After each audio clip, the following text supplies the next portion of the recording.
Ayan guys, natapos na yung ating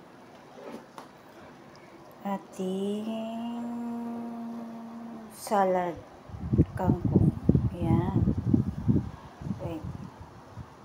Ayan. Ayan na guys. Meron na siyang kalamansi, patis, at sibuyas at kamatis. Meron na siya guys. Yan.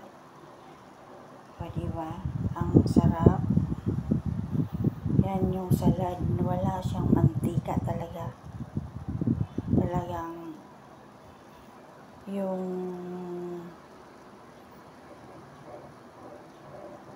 ang nagpapaluto dyan sa dahon yung ano lang niya, yung parang pawis ng ano pag niluluto mo, yun lang yung tubig niya. So ganun siya ka healthy. Ayan, healthy food. Okay guys, thank you for watching. Nandun pa sa kawali yung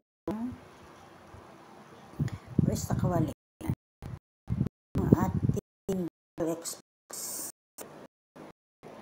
Lang natin anuhin. So, ngayon, ayun nating electric fan, parang walang hangin. Ayun, may itlog pa tayo dyan. Yan na lang po. Ito bukas yung lulutuin natin.